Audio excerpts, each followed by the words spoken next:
All right, so welcome everyone to the New Mexico Compost Coalition monthly meeting. First meeting in 2024, Happy New Year. We'll do a round of introductions and if you could ponder the questions, if you have a specific plan or a New Year's resolution regarding composting in 2024, you might want to share that with us. So I'll go around the room. My name is Isabel Jeniches. I'm with the Healthy Soil Working Group here in New Mexico. And regarding composting, we will introduce a policy, a bill in the legislature, which has is just about to start in a few days. It's a really simple bill that basically just asks for a little bit of money to assemble a working group and do a study regarding composting and how we can incentivize this in our state with voluntary measures. So that's kind of what we are attempting to do in terms of composting this year. And with that, I give it to, let's see, Kateri. Would you like to introduce yourself and to the group with the question of if you have a specific plan or a New Year's resolution regarding composting? This can be personal or professional. Sure. Hello, everyone. My name is Kateri. I work for Bernalillo County Open Space. I work with several people in this virtual room on composting projects. John Zarola with the quarterly compost series. So would love to see that continue. It's a free. Whoops. Oh, we lost you, Kateri. Oh, did you hear anything I said? Yes, the beginning. Okay, yeah. So lifting up Mr. John here, John Zarola, for the quarterly compost series, and then also supporting farmer training with Steve Glass in our Grow the Growers program. And then just personally, I compost at my house. I live downtown, but I'm still able to kind of make it work. Composting goals. I'd love to learn how to efficiently compost so that you can harvest from that to like grow trees or seedlings instead of buying outside inputs. So I'm really interested in like sheet mulching and those methods to be able to harvest local soil to grow trees or seedlings. That sounds great for a goal. Thank you so much. Next up, Amy.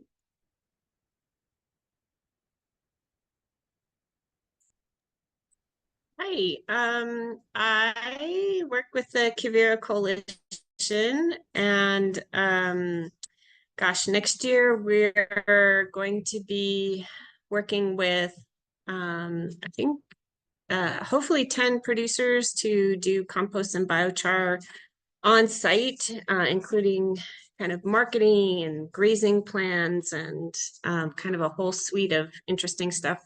Kind of related to this, though, we'll be doing some evaluation and monitoring. So I wonder, you were talking, Isabel, about, getting some more data. So maybe, we can kind of, as we go through this 5-year project, collecting soils data, like we'll get some more information on how the compost and other organic amendments are working in different parts of the Southwest. So we'll stay tuned. I think that was all you wanted. Yeah. Sure, for now. Thank you. Yeah. Justin, would you like to introduce yourself and any goals or plans, New Year's resolutions regarding composting? Yeah, thanks so much, Isabel. I disengaged my video because my internet connection is not strong, so I just had to choose one or the other. So can everyone hear me okay? Okay, wonderful. Yeah, my name is Justin Dewey. I'm one of the owners of Soilutions. This is the beginning of our 3rd year in business between my wife and I. We took over from Jim and Karen Brooks in early 2001. Our plan for 2024 is pretty exciting. We are transitioning to a windrow composting system instead of a large static pile composting system. So what the goal is here is that we can process more inputs, recycle more material, whether that be manure, food waste, ground green waste, etc. And that is with the goal of improving the quality as well as speeding up the overall time that it takes to get to a mature compost. So it's a pretty big facility reorganization that we're undertaking right now. Our team is working very, very hard to transition all of our large 2,000-yard piles into 1,000-yard windrows. So we're just dealing with different measurements of space, how we want the facility organized on a production basis, as well as to improve the customer experience on our site. So that's very exciting for all of us. Of course, the New Year's resolution is always to pay less on equipment repair fees and bills. So that's just a matter of getting our team trained up as far as maintaining the equipment, regular oil changes and fuel changes, and just staying on top of those service milestones, which is so important within our industry and heavy equipment. So a resolution for myself personally is just to get involved more within the compost community, either on a state level, regional level, or on a national level with the United States Compost Council. So yeah, thank you for everyone in attendance, and here we go for 2024. Thanks, Justin. Thanks so much for sharing that.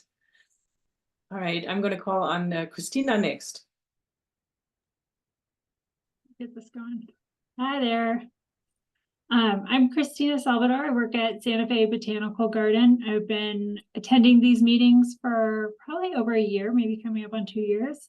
And as a part of the pilot project last year, we set up our first compost, like 3-bin system at the Botanical Garden. And so I think we're coming up, later this year will be a full year. So a goal is just to see this program keep bringing in more people and keep doing more programming with compost at the Botanical Garden with volunteers and hopefully more community members.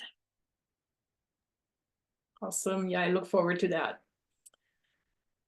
Let's see, Jaren, I know you were late, but would you like to chime in, introduce yourself? We're asking the question, or any New Year's resolutions or plans, goals for 2024 that are connected to composting that you might want to share with the group.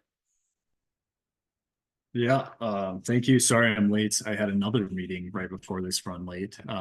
So apologies for that. Let's see. Jaren Peplinski, I'm with CUDOT Soil and Water Conservation District. I am also with the Middle Rio Grande Urban Waters Partnership, which works to leverage support through our network for shared watershed goals. Compost, of course, being a very important part of reducing food waste and then also turning it into a beneficial product.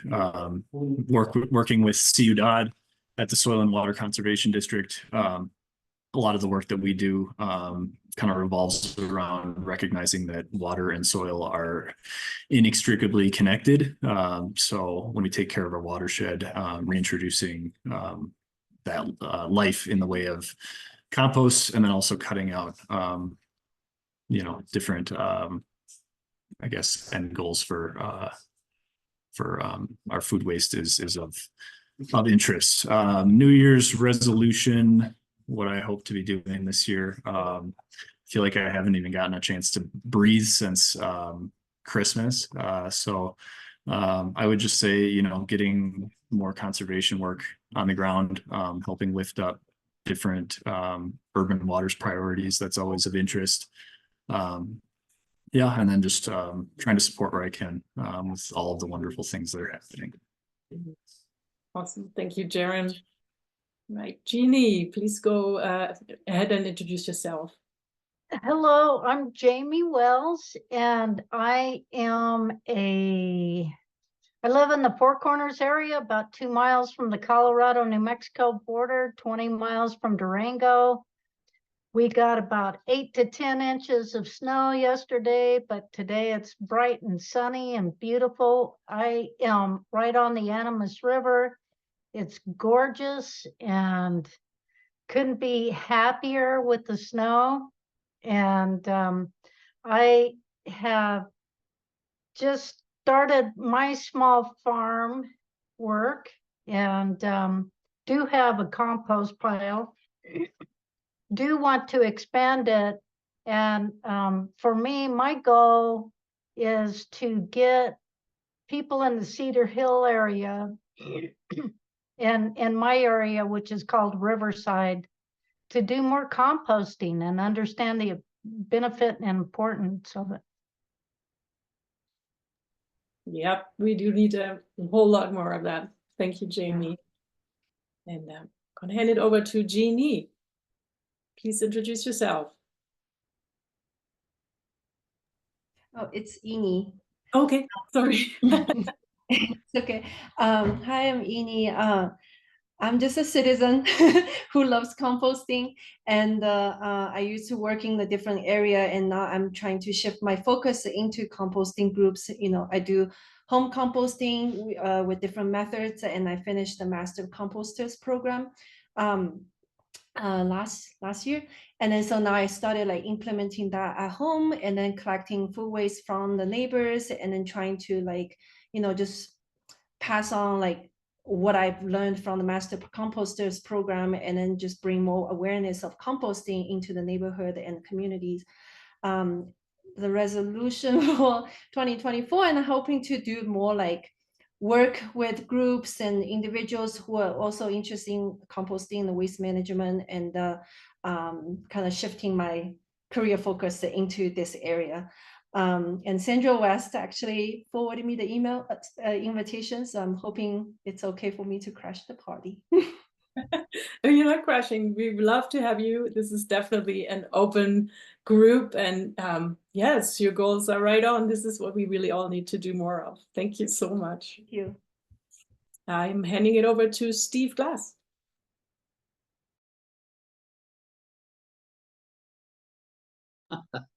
There you go. Thank you, Isabel. Steve Glass with Ciudad Soil and Water Conservation District. I'm on the board with that organization, and we are excited to have received 2 substantial grant awards, one from USDA, one from EPA in food waste reduction and composting.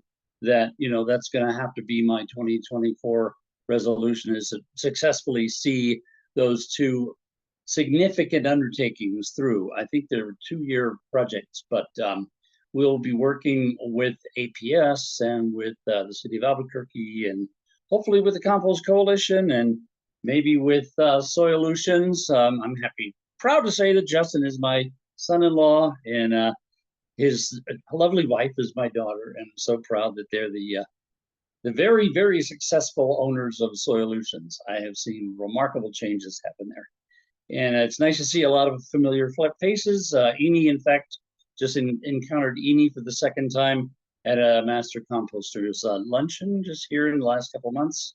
Nice to see everybody again. And I guess I'll end there because there's so much going on. I could talk for about an hour or so. We got to do that one day. Have you talked for an hour? Here's another person with lots to share. John, please go ahead.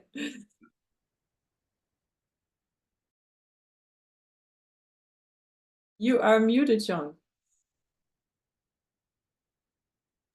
Better. That's it. Okay. Sorry. John Zarola, Bernalillo County Extension Master Composter. Ini is a new and vibrant member of our group, has already started teaching.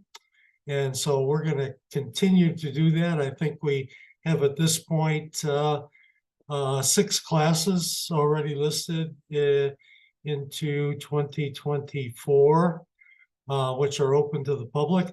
And I'd like to mention, we're not limited by zip code. So if you have a need for one of our instructors to come to your area and give a presentation on basic composting, worm composting, bokashi bucket composting, sheet composting, you're welcome to contact us on our website. So we're just going to keep doing what we've been doing. Thank you. That seems such a worthy goal. Awesome. I think we're winding down. Last but not least, Perdita, and then Josh will chime in. Hi, everybody. It's Perdita Wexler. I'm here at Santa Ana Pueblo, where I work with the Samaya Wellness Center, and that's one of our goals. Speaking of funding, Steve, we have funding from the Centers for Disease Control and Prevention, which is called Tribal Practices for Wellness in Indian Country. And one of the things we're working on is awareness campaign of different methods of growing vegetables and composting and thinking about water harvesting as well. And so I'm always eager to see what's going on there out the world, finding people like John and other folks who might be able to provide us with some workshops for the community.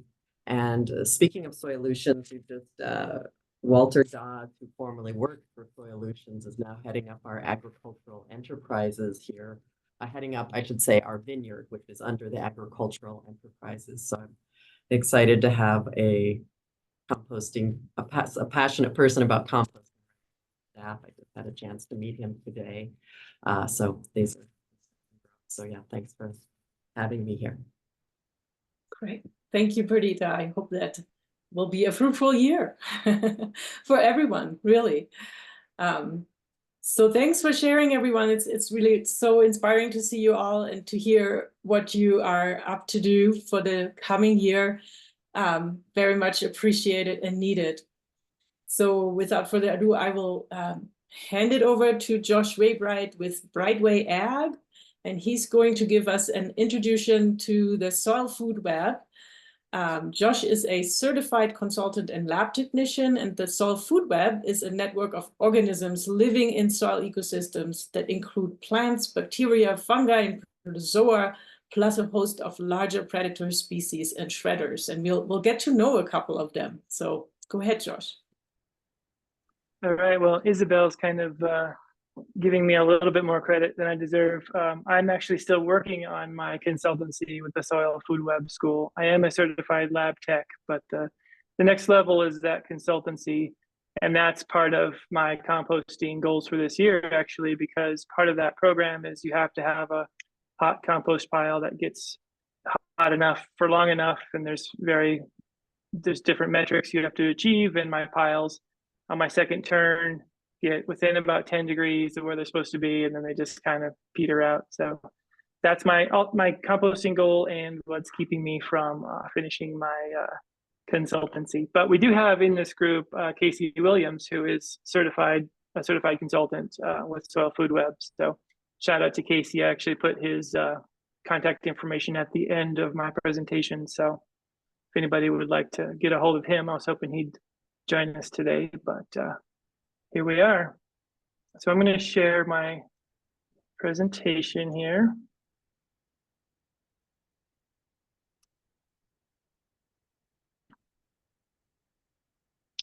And so the Soil Food Web is an organization started by Dr. Elaine Ingham, and she trains people to look at the organisms in the soil and to quantify the number. So you use a microscope to look at the different organisms and count them and measure them, and it gives you an idea of the biomass in your compost soil, or you could look at an extract or a tea. And so the Soil Food Web is the consortium of organisms that help cycle the nutrients through a predatory cycle. So ultimately, the sun is the original source of the carbon, of the energy in the system. Gets converted by the plants along with inhaling the carbon dioxide. Turns that into organic matter, and then the different bacteria, fungi, and protozoa feed on that organic matter, and then those nutrients sort of work their way up through this soil food web chain. And so what we're going to be looking at is the organisms that are kind of these organisms here, including nematodes. Nematodes perform a lot of different functions. That's why they're on this little chart 3 different times. But so these are sort of the organisms we're going to be looking for. And let me see if I can remember how to clear my drawings here. Anyway, so we're looking at bacteria, we're looking at filamentous organisms, which would include actinobacteria and fungi, protozoa, which are going to be predatory organisms like flagellates, ciliates, and amoeba, and then nematodes, which also are predators. Now I've done it. Zoom has changed things since I've used it. Now I don't know how to clear my drawings. Oh, there we go. Whew. Saved by the bell.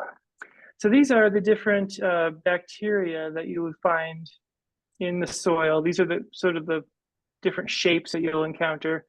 Mostly what you would find would be the cocci, the little round bacteria, and these bacillus, which are sort of the pill-shaped, and the cocobacillus. And so they are, they may be moving around or they may be still. They're approximately 1 micron in size. They look like little dots when you're at 400 total magnification on the microscope. And then there are certain shapes that are potentially disease-causing organisms. And some of those are these spirillas, which are this sort of corkscrew shape. And then the spirochetes, which are they kind of undulate or move around like a snake.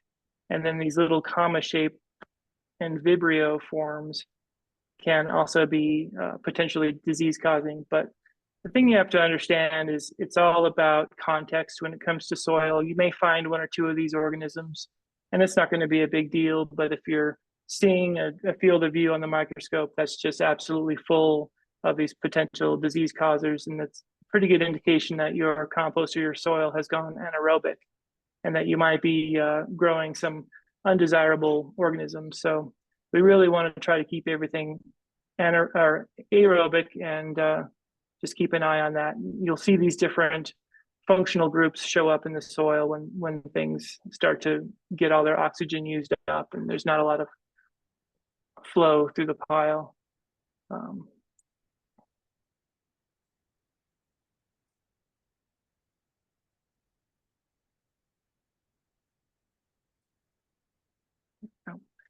So the functions of aerobic bacteria are to create alkaline glues. And what they do is they kind of glue the parent material, the sand, silts, and clays together. And the result of this is that it improves the soil structure. So that improves your aeration, your water infiltration, and reduces compaction. And the other thing that bacteria do are create enzymes. And these enzymes extract the nutrients from the decomposing organic matter. They weather the parent material, and they can bind or make inactive or break down toxic chemicals. So they can help with remediating the soil as well. And then basically everybody else feeds on bacteria. There are also actinobacteria, which used to be called actinomycetes, and they were classified as fungi, but now they're being classified more as a bacteria, and they look like kind of a hair or a thread through the soil. And you may have come across actinobacteria doing composting. When you dig into your pile, if you see a white ashy layer in your hot compost, that's actinobacteria, and it's a sign that your compost is ready to be turned because the oxygen is starting to get used up. Sometimes these actinobacteria strands are a little thicker, and you can see little rods or cocci forming on the inside of the filament. And they're usually just a couple of 1 or 1.5 micrometers wide. And you can sort of measure things when you're looking at the soil under the microscope. So to look at the soil, what we're doing is putting it in water, because if you just put a bunch of soil on there and try to look at it, since a light microscope is lit from the bottom, everything has to be in water to really be able to see what you're looking at. So you're going to take soil, put it in a dilution of water, and then take a drop of that, put it on the slide, and then view it. But when you see these little dots, these are all bacteria. all these little guys here.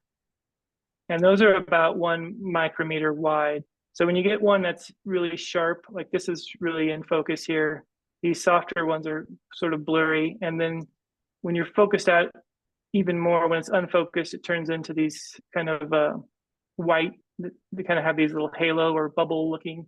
And that's a bacteria that's just kind of out of focus. And so that's how you can measure things is everything. You look at about the smallest little dot, and that's about 1 micron, and then you can kind of use that to measure larger organisms. Or you can use a calibration slide and kind of use the digital camera and software to measure things as well.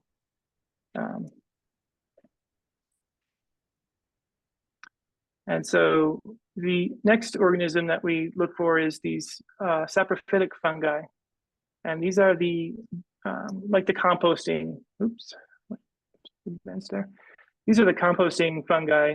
And so what they're looking like is these are the hypha, and you can see these segments in between. These are the septa, and that's how you can tell sort of the thicker the fungi, the better they are, the more beneficial. And so you want to see lots of these septa that are in equal increments, nice dark brown color, nice and thick. These are all the characteristics of beneficial fungi. And so their function in the soil is to break down the more complex, higher carbon food sources, such as lignin. And then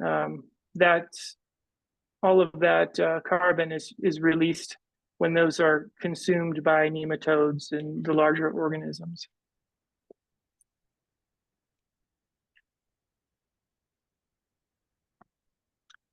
And you also have fungi that are potentially problematic.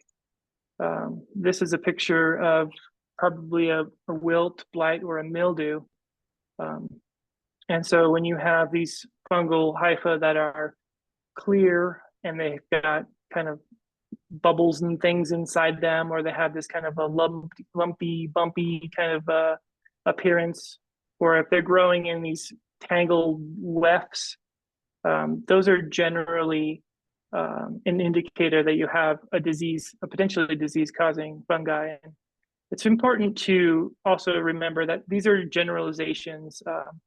Turkey tail, which is a beneficial fungi, is clear. It's thin. You know, it looks like a lot of these pathogenic fungi, but it's not, obviously. And some of these fungi can be pathogenic in certain situations if they run out of a particular food source, and then they might start attacking a plant. So you just have to be careful about kind of labeling things good guys and bad guys, because it's all pretty dependent on a number of different factors. But generally speaking, when you've got these clear fungal strands, it's not generally a good sign.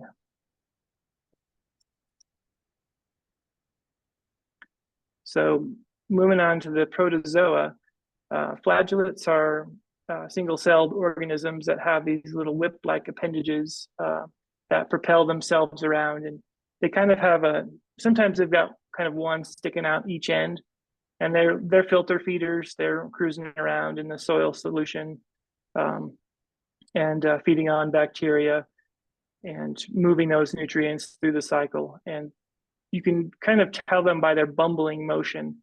The ones that have flagellates on both ends, the leading flagella rather, sometimes sort of leans to the side, and as they're swimming, that kind of makes them kind of swim in circles or kind of bumble back and forth.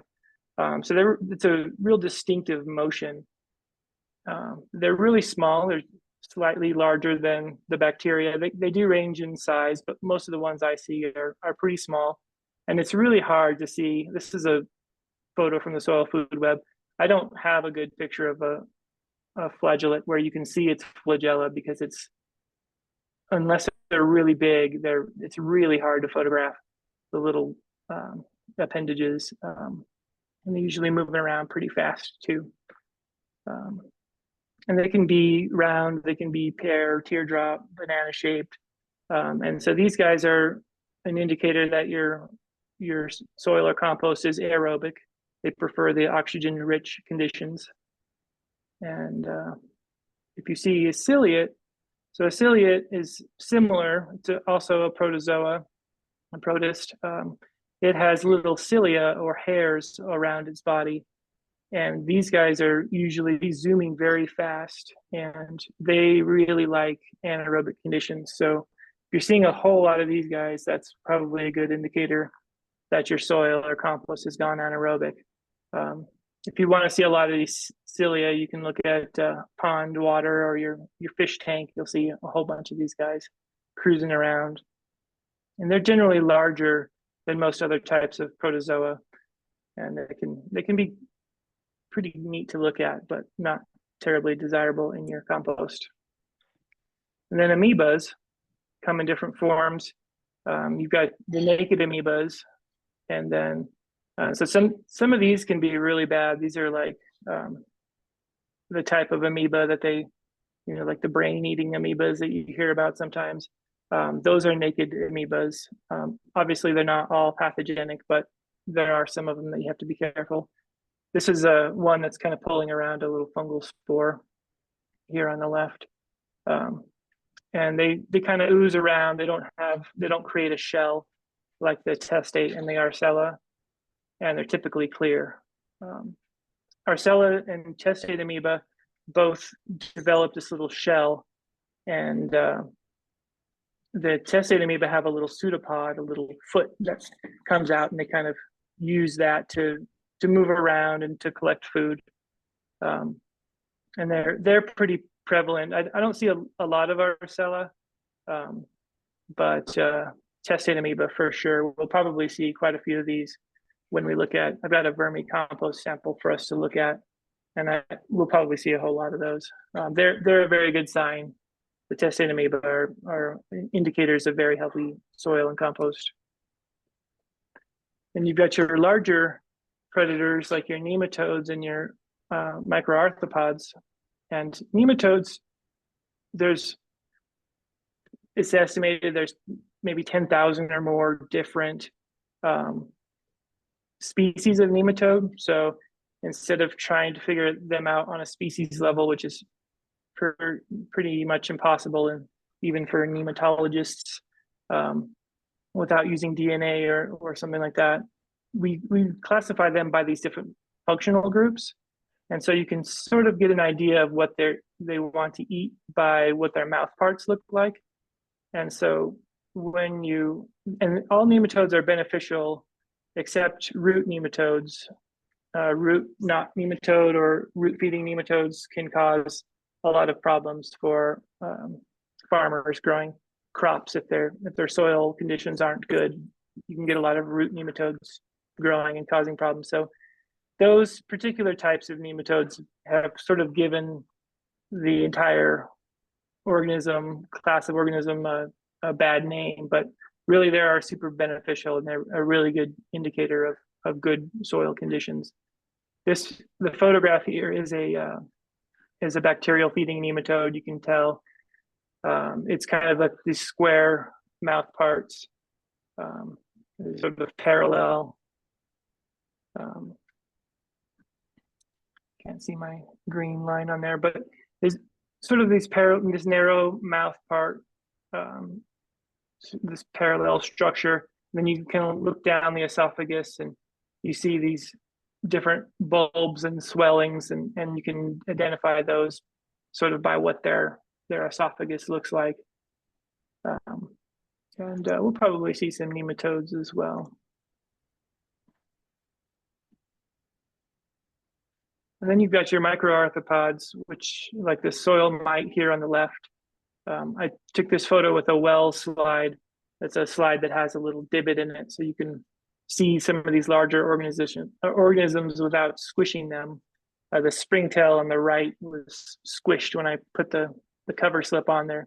They're pretty good size, so he got murdered when I put the slide and stuck him under the microscope. So he's kind of squishing out the end there, but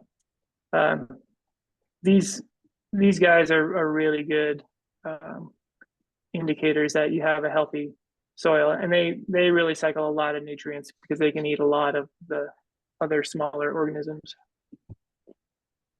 And then beyond the soil food web, I'm also looking at other methods for plants to receive their nutrients. Soil food web is all about the predator-prey relationship and how those nutrients are cycled. But there's other means by which plants get their nutrition, and one of them is mycorrhizal fungi. And by using a special adapter on my microscope, it's an epifluorescence module that shines a particular wavelength of light onto a sample. I can look at different roots. This is a tree root here on the left, and the light is blue as it comes out of the microscope, but then it reflects back off of the sample, and things that have phosphorus in them fluoresce, and so that you get these bright neon yellows and greens. And so that's an indicator that mycorrhizal fungi have inoculated this particular area of the root. And you can actually see the fungal hyphal strands going along, sort of along the cells in the root here, these darker lines in the photo. And you can't really see these with standard light microscopy. So it's not sort of what is taught with the soil food web approach, and it's not part of that assessment, but it's a very important part of how plants get their nutrition. It's thought that these mycorrhizal fungi inoculate these roots and extend that root system up to 10,000 times what the plant's root system has, and that they're using that network to transport water and nutrients back and forth to the plant. And then on the right here is a photo by Dr. James F. White, and he's working on the rhizophagy cycle, which is this concept that he says that plants, through their root tips, are actually farming microbes by absorbing the microbes into their meristem and their cells and exchanging nutrients with them, and then moving them through their roots and then spitting them out in other parts. And that's a really interesting and complicated topic that we won't get into today, but just to show that there are other ways in which plants and microbes are working together in a symbiotic relationship to help each other out. And so that's basically it for my presentation. Here's my contact information and the contact information for Casey. He's the other soil food web person in this group. So thank you very much.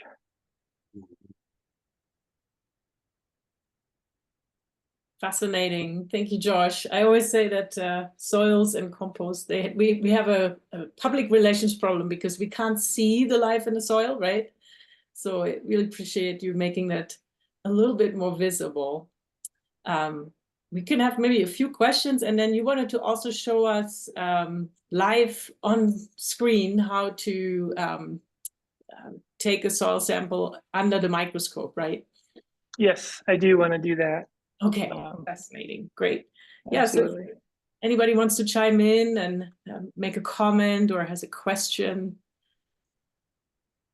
Yeah, Josh, you presented some information that it's new to me, and I have a question about it. When you say that when you see the presence of actinobacteria, that your compost needs air. That's a new concept for me, and maybe Steve can plug into this one. So are the actinobacteria facultative bacteria?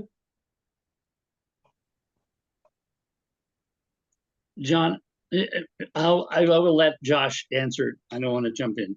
So Josh, it's all you. Oh, okay. Yeah, they are facultative, yes. And so there are actinobacteria that prefer aerobic conditions, but mostly you're going to see them in your compost pile. When you see that white ashy layer, when you're digging into your compost pile, that's an indicator that your oxygen is pretty much used up, and it would be a good time to turn. Okay, thank you. So, so my answer was going to be, I would not necessarily characterize them as facultative. I would characterize, because if they were facultative, they would be growing through the entire extent of the pile. Since facultative organisms can operate in aerobic and anaerobic environments simultaneously, that's why they're called facultative. I would characterize the actinomycetes or the actinobacteria as microaerophilic organisms that prefer a certain oxygen concentration that occurs typically in an older, somewhat older, in a mature, not mature, but probably a pile that's been sitting for a few days and reaching equilibrium.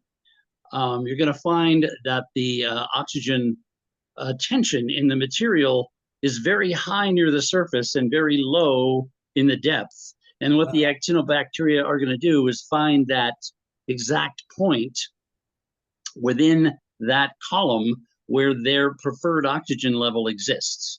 And so if they are microaerophilic, they will settle at a depth of, in my experience out at the West Mesa facility, it's around 8 to 10 inches, somewhere between even 6 and 10 inches. And that is an indication that there's some oxygenation stratification within the pile, meaning that there is an ideal place for the actinos to settle and grow, meaning that, there is a lot of facultative biology happening deep in the pile, a lot of aerobic biology happening on the top 8 inches of the pile. And then there's this layer where the actinos are indicating the junction between those two oxygen tensions. So I know that Dr. Ingram says that's an indication that it's time to turn your pile. However, here in the Southwest, if we turn the pile every time we see that actinobacteria layer form, we're going to be turning it more often than we need to, because the actinobacteria layer will form within a few days, right? Because that oxygen stratification happens fairly rapidly. Yeah. And here in the Southwest, I'm not an advocate of turning the pile every time you see the actino, because every time you turn the pile, you lose moisture. Yeah. And the reality is that there are lots and lots of bacterial species in the composting world that really don't need high oxygen and function very well in micro oxygen environments like you find in the core of a windrow. So, I guess beg to differ with Dr. Ingram's suggestion that you turn the pile every time you see the actinos. I think the actinos are actually in my view, and that actino layer is actually an indication of a stabilized pile, a pile that's reached some equilibrium that can be allowed to chug along for another few days before it's turned again, and then the actinos will form. So that's my opinion. Beautiful, thank you, Steve. Let me put this out to both of you. If you were doing static fungally dominated composting, if that were your intention, what role would the actinobacteria play in that scenario, do you think? Well, given the fact that they're not fungi, if you want to focus on a fungally dominated compost, you're going to want to set up a situation where the environment and the compost mass favors fungal proliferation over any kind of bacterial proliferation, whether it be bacillus species or actinobacteria species, or whatever other. Pseudomonas is another common one. Those are all the bacterial species. I'm not familiar with the fungal species because, well, I'm a bacteriologist and not a mycologist. So but that's why I think that setups like the Johnson Sioux, which are they have more, right? More area exposed per volume because of their cylindrical shape, provide better, and in fact, they're set up specifically to ensure higher aeration rates. You know what I mean? Because of the tubes down the middle, that you're never more than 12 inches from an air source within one of those. And of course, fungi, the kind of fungi that Josh referred to as composting fungi are, they are way more aerobic than the other kind of fungi, you know, that Josh mentioned that are maybe the disease causers. So yes, I don't think actinobacteria will play a major role if you want to focus toward a fungally dominated compost, but they're not going to hurt anything, because actinomycetes or actinobacteria are the species of bacteria that in fact take some of the more recalcitrant forms of carbon in the compost pile and create what we know as humus, the fulvic acids and the humic acids, which are their byproducts. So overall, actinobacteria are a positive thing to me in the compost pile, whether it be fungal or bacterial dominated. But obviously, like I said, in a fungal pile, you're not going to want to focus on the actinums. Okay. You brought up another slightly controversial word, humus. Yeah. Some people call finished compost humus. Others do not. They say that humus is only formed by compost in the soil. Any thoughts on that? I respectfully disagree. Okay. The humic acid and fulvic acid are most definitely formed as part of the compost process. And when you combine humic acid and fulvic acid, you end up with what we call humus. Okay. Now, compost is not humus, but humus is an element of well cured compost. Okay, you skirted right around that one. Thank you very much. I thought I nailed it head on, John. I thought Nice, thanks. Sorry to take up so much time here, folks. Yeah, that's one of the things I love about soil science, is that things are, I mean, we know so little about it. You know, where people estimate we know 10% of what's going on down there. And, right. You know, even watching Elaine over, you know, the course of her career, she's changed her tune about a lot of things as new information comes to light. And she used to say all anaerobic processes are bad. But then people are like, well, what about this Korean natural farming and bokashi and purple non-sulfur bacteria? And what about all this other stuff? And so, you know, I have seen her kind of change her mind. And I think that's great, because a lot of times people kind of get stuck with their, you know, this is what they learned and this is the way it is. And, you know, they just refuse to change despite, you know, new evidence. But I don't know, Isabel, if we have a few minutes, we could just cruise around my sample here, or I don't know if you need to talk about your announcements, or you want to talk over my. Go ahead, I'd say just go ahead, and this is so fascinating always to see.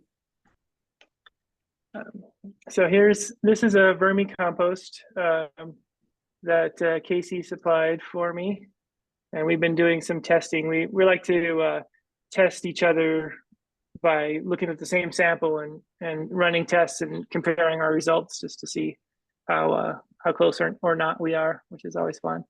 But this is a testing amoeba here. This is some of that fungi cruising around right here.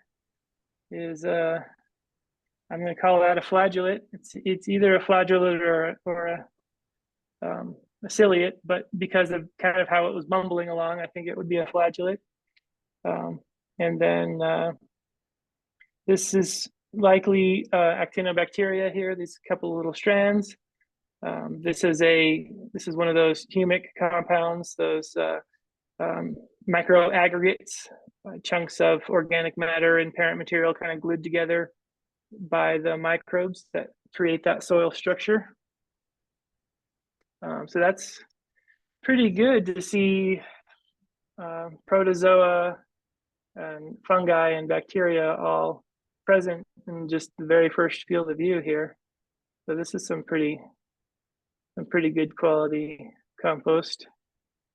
And then, you just have to sort of like train your eye to see the different things. These are chunks of parent material and different things, all the little tiny dots, these little strands here, these are little bacteria floating around. And we actually do dilutions down to the point where we maybe have a dilution that's like a 1 to 300 dilution, and we're actually counting the individual bacteria to get those biomass. And that can be a little problematic. That's one of the criticisms of this testing method, is it uses a lot of extrapolation, and there's the math that they use to take a bacteria count and then extrapolate that up to micrograms per gram in the soil, leaves a lot of room for error, both human error and just variations in different samples. So you can take a single sample and look at it twice and get relatively different results by just the fact that everything is so varied, and it's not a monoculture. When you're sampling that soil, it's just, there's so much different variation, and from 1 micrometer to micrometer, you can have swings in pH. You can have one area that's got a little bacterial bloom, or a whole bunch of fungi, or you can see one huge piece of fungi that really throws off your results. So it's no, I think Ray Archuleta says all soil tests are wrong, but some are useful. So you just kind of have to keep that attitude in mind when you're looking at this stuff. But I think it's really fascinating to view soil and compost under the microscope. You see some really interesting things, and I hope that microscopes become kind of standard equipment on farms, and more farmers start using them. With just a little bit of training, you can start recognizing some of these organisms, and then you can tell if your management practices are improving the soil biology, or not really changing it or making it worse. Here's some fungal spores here. It's pretty classic. I wouldn't be able to tell you which ones they are, but definitely fungal spores, the color. Oh, there's another flagellate kind of moving through the center of the view there. Hey, Josh, Along. what's the price of a microscope that would be able to get you this kind of view? This is a lab quality microscope, so it's in the like $5,000 range. But you can purchase a little Omax microscope for $300. Kind of more of a student grade microscope, which you would be able to see organisms. You'd be able to put a digital camera on it. You might not have the clarity and resolution to, for instance, be able to tell the difference between the different types of nematodes. Mm-hmm. So it's definitely, it ranges. So you kind of, you get a better quality image the more you spend on higher quality optics. Right. And actually, I see Justin just put something in the chat wondering what kind of microscope do you have and where did you get it? This is an LW Scientific. LW is a really great microscope company. They have a long history in the medical field, and they work, they give special discounts for both Elaine Income students and Matt Powers students. And so this is a setup that they designed specifically for looking at soil. It's got this digital camera here at the top. It's a 4K digital camera. And then this is the epifluorescence. I'm pointing to things on my camera screen, or on my video screen, you may not be able to see it, but this is the epifluorescence module, which is sort of an add-on that lets you see that mycorrhizal fungi. Thanks, it's great. I love doing this. I'd love to see what, our worm bin is producing. If it's got anything like this going on. Yeah, it's fun to I do these tests for people, and I always like to do more than just kind of give them a sheet with the numbers. I like to take photos and video, or if they want, I'll even do it over Zoom, kind of like this, Oh, and that's we can great. kind of go through it together and kind of use it as a teaching moment as well, which is a lot of fun. There's a nice big test data amoeba right there in the center.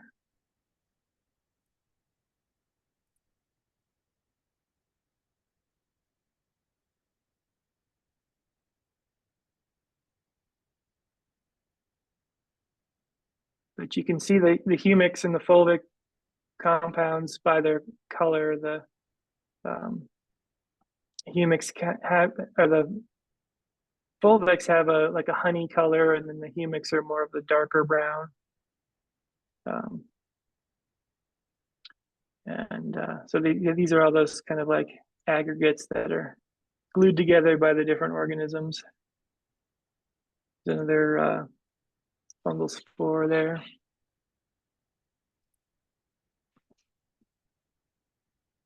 Probably find the nematode if we zoom out here.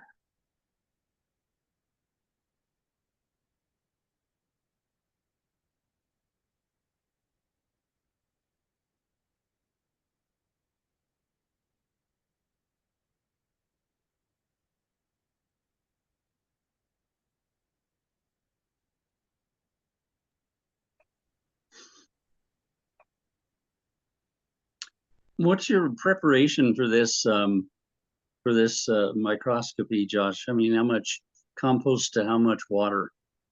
Or do you use a buffer of some kind? This is a 1 to 10 dilution. I prefer to dilute as little as possible. But when you've got clay soils and you've got a bunch of little clay particles, it just becomes kind of a soup, and it's harder to recognize and classify things if the sample is too dense. Right. But this is soil or 1 to 10. compost that you're This is vermi. It's vermicompost. Okay, yeah. That's some great stuff. Thank you for sharing that. Yeah, love it.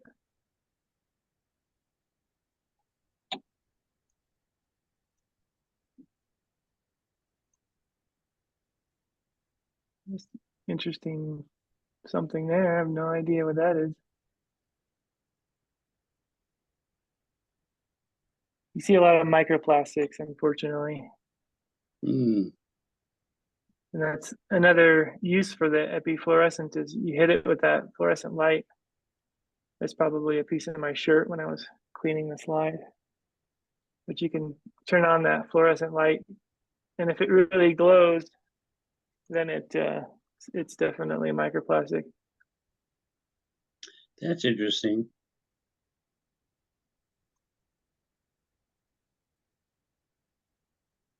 But no nematode. No, they're always, that's why I start with a slideshow, because whenever you do this kind of live thing, it's like everyone hides. Stage fright. Yeah. Happens every time. But I would expect that there's probably 2 or 3 within this drop. Takes a little while to kind of scan through the whole thing. So Christina is asking in the chat, are there stains that can help to distinguish types? Types of? I don't know, just like different things that you're seeing. Like, is there possibly stain? Yeah, you can use an acridine orange when you're doing the bacteria count. It's sort of a live dead stain. And so that'll help you sort of distinguish bacteria living versus dead, and also just bacteria from clay particles or other parent material in the soil. And there's methylene blue is used a lot to stain roots and things to help see. I don't know what James White is really good on stains. He's kind of an expert about different stains. I try to stay away from the really nasty caustic ones and stick with the more kind of safer ones. But yeah, you can use stains, but that's what's nice about the epifluorescence is that no stains are required. You can just, like, I just flipped it on a minute ago to look at that fiber, which is probably part of my shirt, but you flip it on, you don't have to mess around with stains, and it's just kind of instantly on and instantly off. No cleanup required.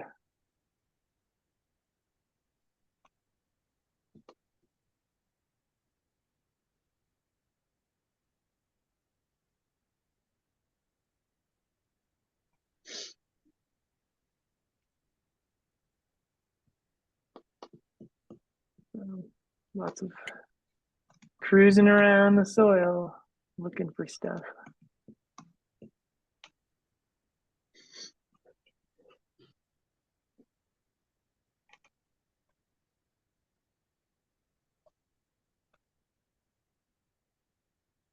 Yeah, but there's lots of fungal spores and lots of pieces of fungal hypha in this sample.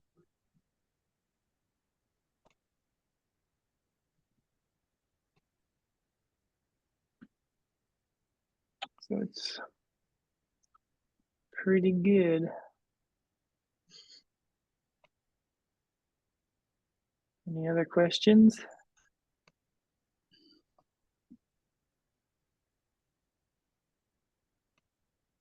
Thanks for the demo, Josh.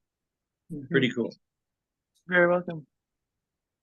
It's reminiscent of the what we call mixed liquor suspended solids in a wastewater treatment system.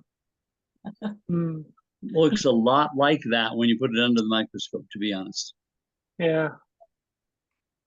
And you would know. And I would know.